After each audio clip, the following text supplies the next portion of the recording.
Umar இப்னுல் கத்தாப் ரலியல்லாஹு அன்ஹு அவர்கள் உமர் இப்னுல் கத்தாப் ரலியல்லாஹு அன்ஹு அவர்கள் வரலாற்றையே புரட்டி போட்ட ஒரு மாமனிதர். வரலாற்றையே புரட்டி போட்ட ஒரு மாமனிதர். சுப்ஹானல்லாஹ். வரலாறுகள் பார்க்கிற நேரத்தில் உமர் ரலியல்லாஹு அன்ஹு வரலாறு படிக்கிற நேரத்தில் எங்களை அறியாமலே கண்ணீர் வழியும் சகோதரர்களே. அப்படிப்பட்ட பேர் சொல்லுகிற நேரத்திலேயே மெய் சிலிர்க்கிறது சகோதரர்களே. அப்படிப்பட்ட உமர் என்றால் உலகமே நடுங்கும். உமர் என்றால் அப்படி உச்சகட்டத்தில் உன்னதமான ஒரு மனிதர். இந்த உமர் ரலியல்லாஹு அன்ஹு அவர்களை மரணம் விட்டு வைத்ததா? சிந்தித்து பாருங்கள் அன்பார்ந்த இஸ்லாமிய சகோதரர்களே. எப்படிப்பட்ட ஒரு மனிதர் தெரியுமா? எப்படிப்பட்ட மனிதர் தெரியுமா? எந்த அளவுக்கு என்று சொன்னா, உமர் ரலியல்லாஹு அன்ஹு அவர்கள் ஓர் பாதையில் வந்தால், அல்லாஹ்வுடைய தூதர் ஸல்லல்லாஹு அலைஹி வஸல்லம் அவர்கள் சொல்கிறார்கள், உமர் ரலியல்லாஹு அன்ஹு அவர்கள் ஓர் பாதையில் வந்தால் ஷைத்தான் அடுத்த தெருவில் ஓட்டம் பிடிப்பான் என்றார்கள் அல்லாஹ்வுடைய தூதர். அப்படிப்பட்ட பவர்ஃபுல் அவருடைய ஈமான். அப்படிப்பட்ட மகத்தான ஒரு மனிதர் உமர் ரலியல்லாஹு அன்ஹு அவர்கள். உமர் ரலியல்லாஹு அன்ஹு அவர்கள் ஒரு இடத்துல என்ன செய்கிறார்கள்? அதாவது பலஸ்தீனுக்கு அபூ உபைதா ரலியல்லாஹு அன்ஹுடைய படையை அனுப்பி வச்ச நேரம், அவருடைய காலத்தில் படையை அனுப்பி வச்சாங்க ஒரு யுத்தத்திற்காக வேண்டும். பலஸ்தீனுடைய அந்த பைத்துல் மக்திஸ் பள்ளியை என்ன செஞ்சிட்டாங்க? பிடிபடுது. யாருடைய காலத்தில்? அபூ உபைதா ரலியல்லாஹு அன்ஹுவோட படை தலைமைத்துவம், அவருடைய தலைமைத்துவத்தின் கீழே உமர் ரலியல்லாஹு அன்ஹுடைய ஆட்சி காலம். அன்பார்ந்த இஸ்லாமிய சகோதரர்கள், இந்த செய்தியை நீங்க ஒழுங்காக புரிந்து கொள்ள வேண்டும். எப்படின்னு கேட்டா, அவங்கெல்லாம் சொல்லிட்டாங்கன்னு கேட்டா, உங்களுடைய ஹலீஃபா தான் வர வேண்டும், நாங்கள் பைத்துல் மக்திஸுடைய சாவியை கொடுக்கிறோம். பைத்துல் மக்திஸ பொறுப்பு கொடுக்கிறதா இருந்தா யார் வரணும்? உங்களுடைய ஹலீஃபா உமர் வர வேண்டும். எதற்கு தெரியுமா? வரலாறுகளிலே பார்க்கிறோம் அன்பார்ந்த இஸ்லாமிய சகோதரர்களே, உமர் ரலியல்லாஹு அன்ஹு அவர்களை பற்றி அவர்களுடைய வேதத்தில் குறிப்பிடப்பட்டுள்ளதா? எதுல? அந்த கிறிஸ்துவர்கள், அந்த நசாராக்கள், அந்த மஜூசிகளுடைய அவர்களுடைய அந்த வேதத்தில் என்ன செய்யப்பட்டிருக்குது? அந்த காபிர்களுடைய வேதத்தில் உமர் ரலியல்லாஹு அன்ஹு அவர்களை குறிப்பிடப்பட்டுள்ளது. எனவே எங்கள் வேதம் குறிப்பிட்ட அந்த கலீஃபா வர வேண்டும், அவர்களை நாங்கள் பார்க்க வேண்டும் என்று சொல்லி அபூ உபைதா ரலியல்லாஹு அன்ஹு அவர்களுக்கு செய்தி சொன்ன நேரத்தில் அபூ உபைதா ரலியல்லாஹு அன்ஹு அவர்கள் உமர் ரலியல்லாஹு அன்ஹு அவர்களை அழைப்பதற்காக வேண்டி கடிதம் எழுதுகிறார்கள். உமர் ரலியல்லாஹு அன்ஹு அவர்கள் என்ன செய்கிறார்கள் தெரியுமா? வருகிறார்கள். உமர் ரலியல்லாஹு அன்ஹு அவர்கள் வருகிறார்கள். வந்தா மிக நீண்ட நெடிய பயணம் சகோதரர்களே, மிக நீண்ட நெடிய பயணம் சகோதரர்களே, அன்பார்ந்த இஸ்லாமிய சகோதரர்களே.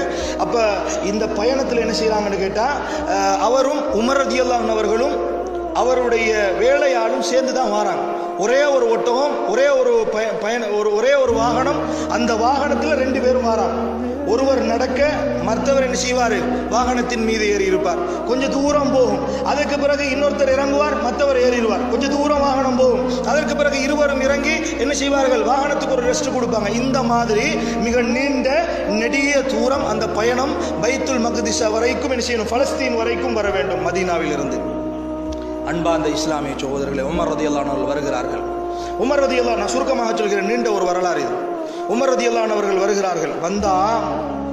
வந்தால் அந்த நேரம் சுப்ஹானல்லாஹ், அந்த எல்லை மக்கள் எல்லாம், பலஸ்தீன் மக்கள் எல்லாம் காத்து கொண்டிருக்கிறார்கள். யார் அந்த உமர் என்று பார்ப்பதற்காக, யார் அந்த உமர் என்று பார்ப்பதற்காக காத்து கொண்டிருக்கிறார்கள்.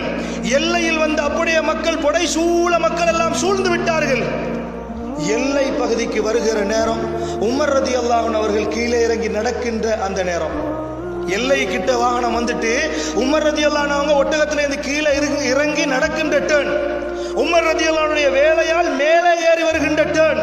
ஆனால் அதற்கு பிறகு வழியுமல்ல, அதோடு ஊர் முடிவடைகிறது, எல்லை வந்து அடைகிறது. ஒரு ஜனாதிபதி, ஒரு நாட்டினுடைய கலீஃபா, மூமின்களின் தலைவர், அமீருல் மூமினீன் என்று சொல்லப்படக்கூடியவர், மக்கள் எல்லாம் எதிர்பார்த்து கொண்டிருக்கிற தருணம், ஒட்டகத்துக்கு கீழே இருந்து நடந்து வருகிறார். அவருடைய வேலையால் ஒட்டகத்தின் மீது ஏறி வருகிறார். சுப்ஹானல்லாஹ். அபூ உபைதா ரலியல்லாஹு அன்ஹு அவர்கள் ஓடோடி வந்து உமர் ரலியல்லாஹு அன்ஹு இடத்தில் சொன்னார்கள், யா அமீரல் மூமினீன், யா அமீரல் மூமினீன், இது என்ன? இது இப்படி வருகிறீர்கள்? அழுக்கான ஆடையோடு, ஒட்டு போட்ட ஜுப்பா ஆடையோடு, அதுவும் நீங்கள் நடந்து போகின்ற ஒரு நிலையில நீங்கள் ஒட்டகத்தின் மீது ஏறி வராமல், மக்களே உங்களை பார்த்து கொண்டிருக்கிற சந்தர்ப்பத்தில் நீங்க நடந்து வர்றீங்களே, யா அமீரல் மூமினீன், ஒட்டகத்தின் மீது ஏறக்கூடாதா? ஒழுங்கான ஆடைகளை அணியக்கூடாதா? ஒட்டு போட்ட ஷர்ட்டுகளையா நீங்கள் போட வேண்டும் என்று சொன்ன நேரத்தில் அபூ உபைதா ரலியல்லாஹு அன்ஹு அவர்களை பார்த்து உமர் ரலியல்லாஹு அன்ஹு அவர்கள் சொன்ன வார்த்தைகள் பொன் எழுத்துக்களால் பொறிக்கப்பட வேண்டிய வார்த்தை. சகோதரர்களே, என்ன வார்த்தை தெரியுமா சொன்னார்கள்? என்ன தெரியுமா சொன்னார்கள்? உமர் ரலியல்லாஹு அன்ஹு அவர்கள், எங்களுக்கு இஸ்லாத்தை கொண்டுதான் கண்ணியம், ஆடைகளை கொண்டு கண்ணியம் அல்ல.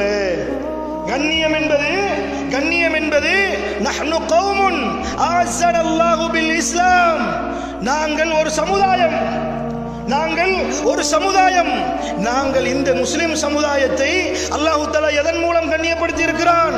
இஸ்லாத்தை கொண்டுதான் கண்ணியப்படுத்தி இருக்கிறான். நீ சொல்லுகின்ற இந்த ஆடை அலங்காரங்களை கொண்டல்ல, நீ சொல்லுகின்ற இந்த வளர்ந்த வாகனத்தில் வர வேண்டும் என்பதல்ல, உயர்ந்த கண்ணியமான வாகனத்தில் வருவதை கொண்டு கண்ணியம் அல்ல.